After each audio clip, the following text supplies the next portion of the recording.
寫成咁嘅？簡化字有趣嘅地方就係可以用一啲筆畫少啲嘅字嚟到代替一啲同音或者近音嘅字，咁就易寫易記好多啦。一個字可以代替幾個同音字，即係點啊？好，你等等啊！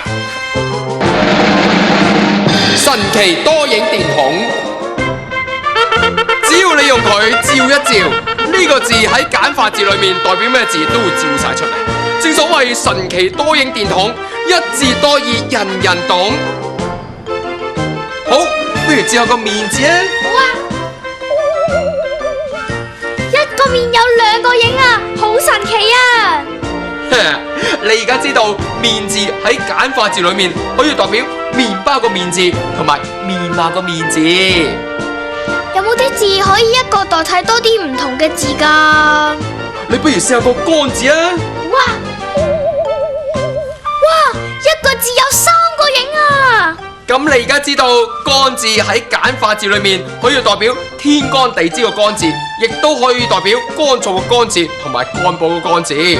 不過提提你啊，乾坤個乾字就冇簡化字噶啦。一個字有三個用法，好方便啊！仲有冇其他例子㗎？有，不如你照下電視台個台字啦。哇！一個字有四個影啊！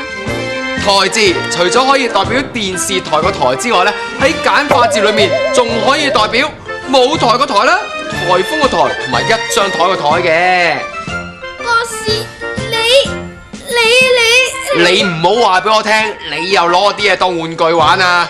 神奇多影電筒只可以照字噶咋，如果照實物嘅話，實物會消失噶。咁點算啊？係我問你點算至真啊！